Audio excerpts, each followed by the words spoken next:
Hey, David here in Sparkle Land, and in a moment, we are going to be joined by Meghan Fitzgerald of Tinkergarten, which is pretty great.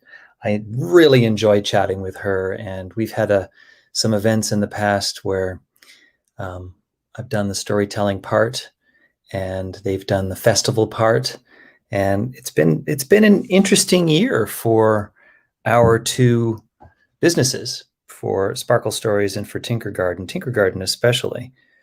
I'm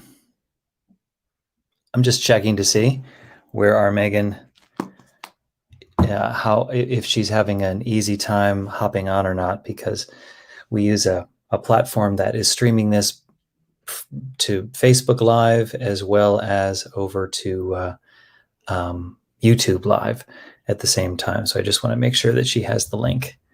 So let me just send her a quick little message.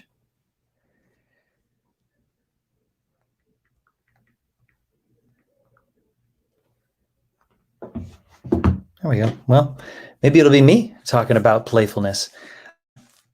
In a little while, I'm going to be working with a group of adults on this thing that we're calling the Way of the Bard. And I've been just thinking about silliness, trying to embody silliness. It's not hard for me. I'm often very silly, but it's been serious times, and I'm noticing a lot of grown-ups and kids also just kind of brows furrowed and feeling the weight of things, whether it's in work or in relationships or school for the kids, everything feeling like it has extra weight. And in those sorts of times, I firmly believe that foolishness, silliness, playfulness, goofing around is really key. It's really important. You want to go out of your way to do some serious goofing around.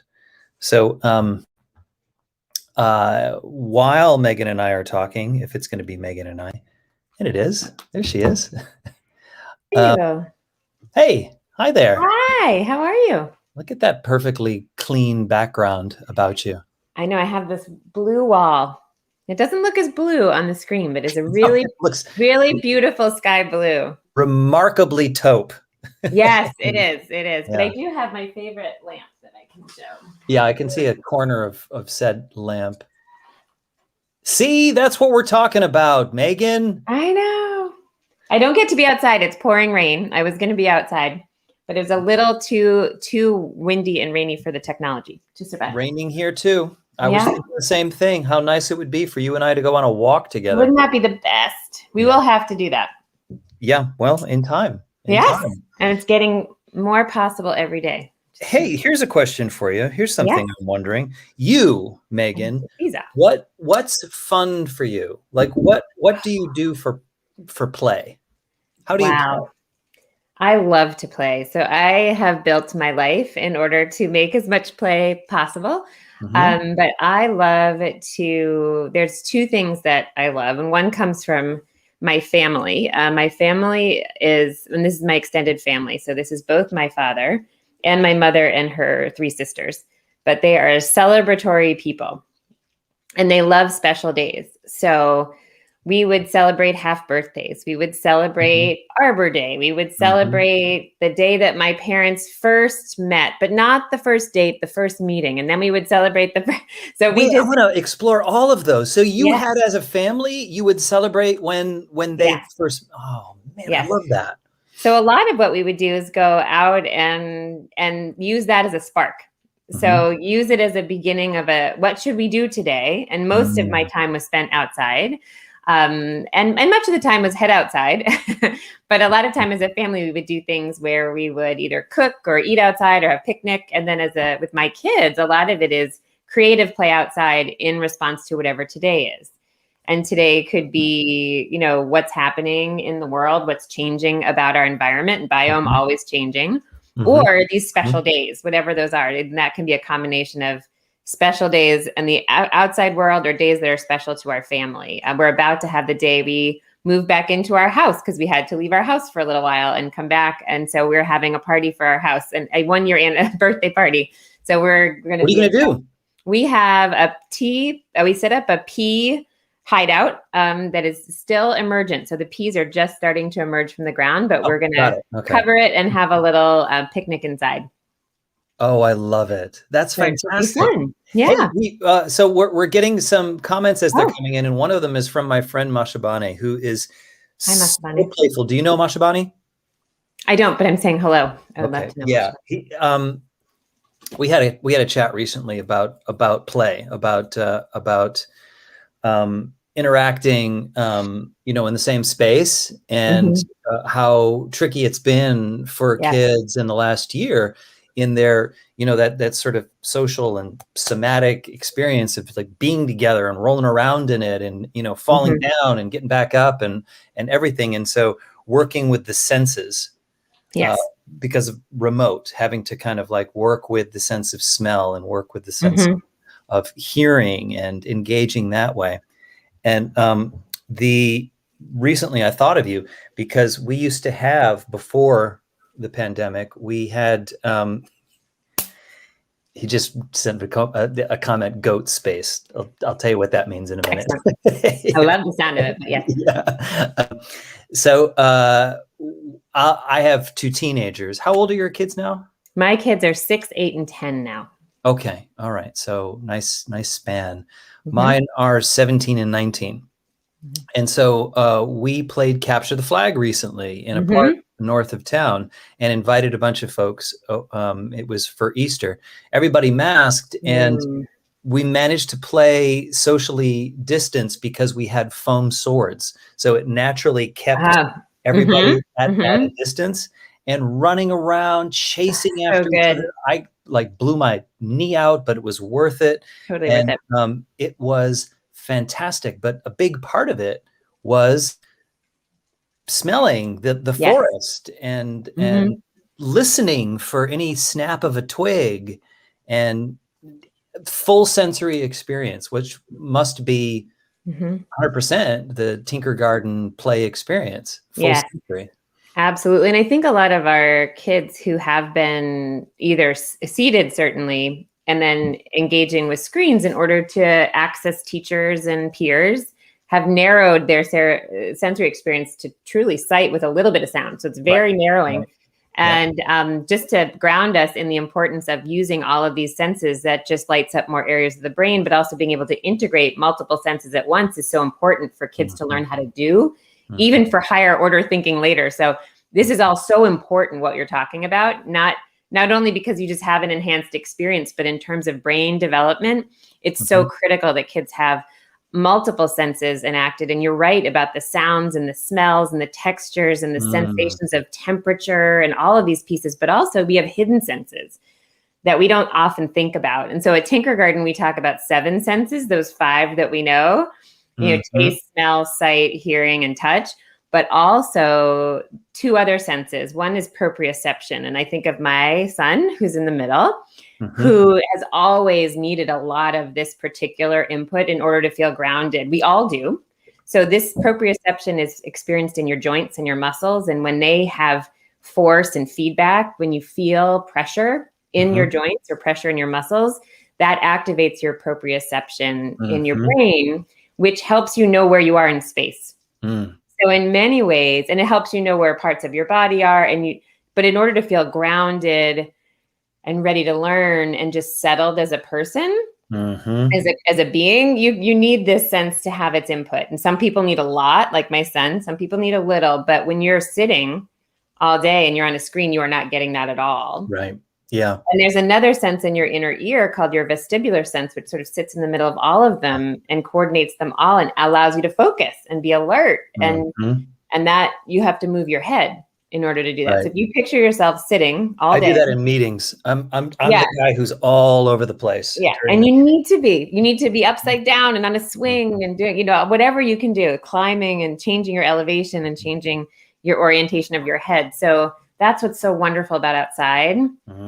You just, it naturally has you looking up and long and short and tiny and up and down and all around and uneven territory. It's just beautifully stimulating for the senses. So yeah, completely. yeah. I just got a pair of barefoot running shoes. Oh, I love them. Yeah. Well, I had them long ago when I used to run. I've stopped running just because I have a hip that won't allow it. Okay. But I go for, no, I should say it will allow it, but it'll allow it. And then I have to get a new hip and Yes. then it'll allow it. And then I have to get another one. So I'm trying to like keep this one for a while. But walking is cool. Yeah. And so I've been walking actually barefoot, but I'm in the middle of a city. So now I have the barefoot shoes.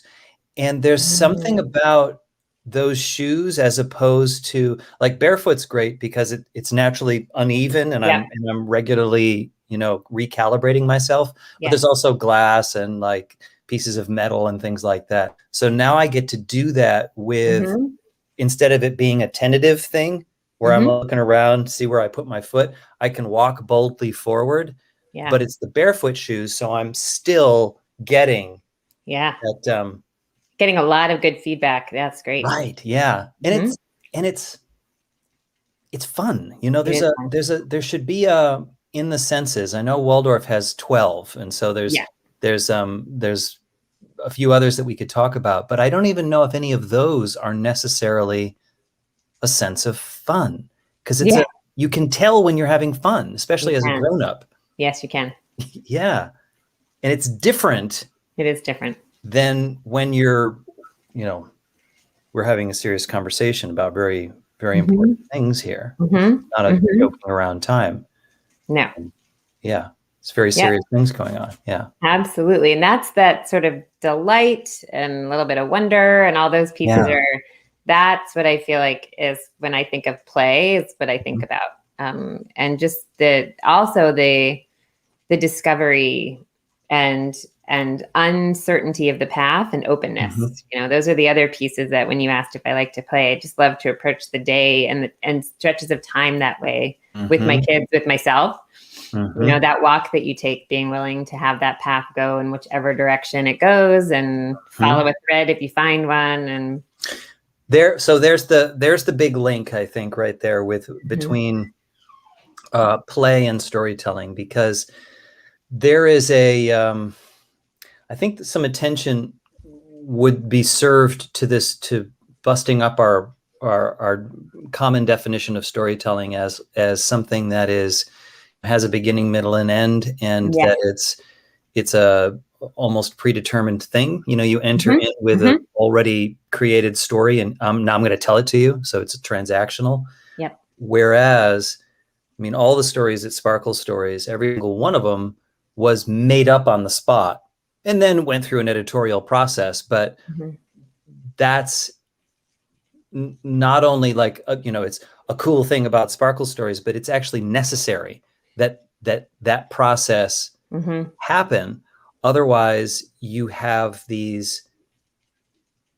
end up serious, even if they're serious stories, they just have a heaviness to them of planning.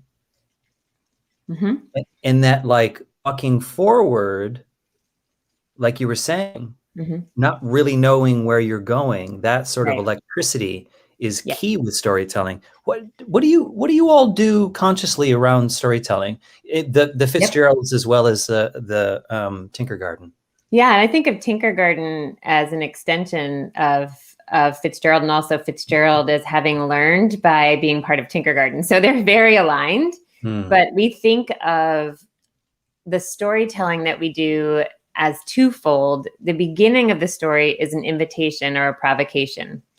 So if you come to a Tinkergarten class, you're enrolled in Tinkergarten, each one of our lessons, and this is true for our do-it-yourself that you can find, or, you can find in our free calendar, all these ideas are really a starting place. And sometimes it is a literal story, or other times it's a set of materials, or just a question you present to kids, or wonder about, something to wonder about, or a person to know about. So for Cinco de Mayo, we're going to learn a little bit about Frida Kahlo, and then we're going to think about, well, what could we do? What could we think about with these few elements? And then, so that's the invitation. Or if you are in the Reggio Emilia mindset, the provocation. We set up the environment with a question or a bit of inquiry or a starting place. And then it's all about allowing to unfold the story that is inspired by that. And that very free-flowing, child-led, social, that building of a narrative or taking and following from that invitation to wherever it leads, that journey is the play. And that's the gold part. That's the part that we're then here as adults simply to support and facilitate and guide. So we call adults guides at Tinkergarten. I think of myself as a guide, also as a learner from my children. My children teach me all the time. Yeah. And just watching where they take things and what they invent and what they do on a given day, in a given moment with whatever's happening around them in response to the invitation. That's where the learning all takes place. Yeah. And it looks different for every kid. It looks different for every group and every moment and every place. And, it's just, that's the magic. That's what I love being a part of. I want to be in there. By the way, everybody, we're going to have a few minutes now to answer any questions that you may have for Meghan or myself. So not as a part of Sparkle, but as a part of Story Steps education that I do with Meredith Marco. We teach courses to kids, but also have this program that we're doing with the grown-ups. And after you and I are finished, I'm doing it's this fool's training, storytelling training. It's all about, the silliness and the freedom of the fool than just our lives. Yes. And we're taking up this idea of a revolution today, but I'm just thinking about this Tinkergarten formula of leading the way that you do. The lead with almost all of our classes starts with attention, a soft attention, which I know is key with what you all do. It's like a, eyes on the side of the head kind of attention. That panoramic, not focusing in on anything in particular, but where to start, where to take the step towards is actually led with the second step. So it goes from attention to affection. How is your where am I drawn? Where are you drawn? Yes, exactly. So is it formalized in terms of what the guides know to proceed? Are they paying attention to how the children are drawn? I know that's a Montessori mechanism. I think it's a move between setting up the environment and then observing. Yeah. And there's that wonderful Magda Gerber, observe more, do less, enjoy most kind of, because that observer stance allows you to give the space to kids, because we often, and that little bit of extra time, because that little ember of play takes a little bit of time to spark, and you need that space and time, and kids need to know they have it. And I think there's been in recent generations a little bit more rushing in and active parenting that goes on, active teaching too. And I come from an education background, teacher, principal, curriculum developer, know it, because there's so much desire to deliver children unto the learning as quickly as possible in our culture. Right. But so much of that learning needs its space and time if it's going to be the child's own process. So then we talk about strategies for observing. And then I think once you take that observer stance, you notice so many wonderful things that inform how you understand your child and how magical and how capable they are, right? That John Holt, trust children. That's it. Those are the only 2 words you need. They kind of are wired to do all that they need to do. You are here to create an enriching environment, to place the things in that space that they're in that might be useful to them, but allow them to make use of them in whichever way fits their interests, where they are developmentally, this moment. And that improvisational process is really the learning, right? Right. Yeah. Yes. Yeah, my background is with, and once again, a reminder to everybody, you can ask questions at any time. There is a little bit of a delay until we get them, but we have a couple more minutes with you, Meghan. Yeah. Okay. Sure. Good. This is great. My background for teaching is out of Waldorf, which sometimes it gets people will put Waldorf and Montessori together because I think they're alternative forms of education than the standard. The distinction that I often hear made is a child centered and child directed.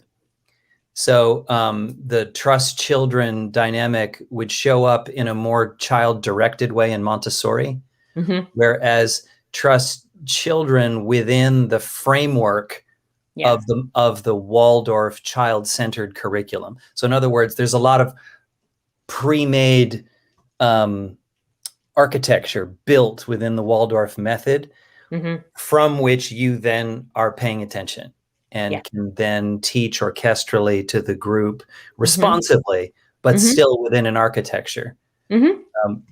And I wonder, is there such a thing with the Tinkergarten model where you have, what do you call them, groups or chapters or classes?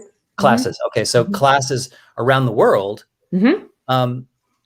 You don't know if they're walking into the high desert or if they're walking into sagebrush or if they're in the redwoods. Do you give indications on like markers, like mapping, so that there is somewhat of a structure there? Well, geography, I think there's several things that you were mentioning that have been really interesting as we've developed Tinkergarten, because we've been in so many different places, all 50 states, increasingly people from outside the country participating now that we can deliver instruction virtually as well. So there are cultural layers, there are layers of understanding and framework like you're talking about, and then there are geographical differences. So we spend a lot of time on cultural competency in general and being able to understand where people are coming from. And what we wanted to do is be able to work ultimately with parents. So, and our own sort of pedagogical framework is the Tinkergarten method, but helping an adult to begin as a learner to understand several just core principles that child as the agent of learning, the person who is directing and doing and making choice, that preserving that concept. So you can take that within different educational frameworks, approach that in different ways, but wanting to make sure that that's a key core piece. That if you're a parent who's participating in Tinkergarten with your child, that you are coming to understand that your child really making the choices, making the decisions, feeling in charge of the process is a core concept. And then learning about how the choices that you make and the moves that you make enable that, or sometimes may not enable that. And so I'm, starting to become aware of that and build your toolkit for how to support that. So there are some key concepts for kids and the way that they learn that are that are sort of pillars of Tinkergarten. And it's over time bringing families, no matter what frame you look at, and that these are just core principles that could fundamentally change the way free time and the family supports kids at learning. Right. Free time. Yeah. But what's interesting is we also have local leaders and teachers who are embedded in communities. So are really wonderful at understanding cultural, regional differences, geography, and can interpret and help to make that become very meaningful in a very local sense. So a lot of our work is to make sure that we have a universal design approach to what we build so that it can work in the desert, in Hawaii, in Alaska, in Vermont. It's like this same lesson has to be, and it's a real design challenge, but you really only the good stuff makes it through because it has to be really universal in order to work in all those. And then what a wonderful team of people who can take it and lovingly add the local spin or make a connection to the type of bird that actually is really, that the children are going to see and be with for this lesson here versus here versus here. So we're lucky coaches, but it really is an amazing group of educators who work on our team who are able to do that. That's part of what we look for. Yeah, that's got to be a constantly iterative thing because the Mm-hmm. veils get lifted in Mm-hmm. terms of, even just conscious language of how you're Yeah. distributing it, Yeah. That's what we've really this past year has been a real awakening for Yeah. us at Sparkle around that, just from a, diversity, equity, and inclusion Yep. point of view, but also just conscious language in general. We have these nuggets of, whatever pedagogy, therapy, wisdom, what have you. And our goal is to give that. And we're becoming more and more aware of all the different ways in which the language choices that we make get in the way of Yep. that are immediately, Yep. exclusive, and just trying to find the most direct yet colorful picture of Mm-hmm. how to narratively get this across. It's a really okay. So here's our question. And this might be our only question today, Meghan, because we were at the end of our time. But any tips for helping parents rediscover the wonder and fun while we are overwhelmed with pandemic life, Mm-hmm. never-ending lockdown in Toronto, Canada? Yes. Yeah, Yeah. right on. Mm-hmm. And this is particularly challenging, I think. I don't know how urban the Toronto, Canada location is, Amy, but it can be hard when finding. My recommendation is to build in small bits of time to start. So small goals, carve out some time for play, get outside, and both those things are important. So wherever you can find it. I wake up early with my kids because it's harder for me to find it once the day's rolling, and we have special time in the mornings that works for my family. But whatever time you can carve out on whatever regular basis for open-ended time to play. And there are many, many choices. If you go to tinkergarten.com/activities or our May calendar, which you can download for free every day, there's a new little spark of an idea that's relevant to the moment in the season. But so just giving you that kind of starting place, if that helps make it feel like a barrier to entry is what are we going to do? There are some great resources for just a little idea that can be a starting place. But if you can head outside, if you can't head outside, there's also, if you go to the Tinkergarten blog, there's a blog post that's about how do you bring the outdoors in?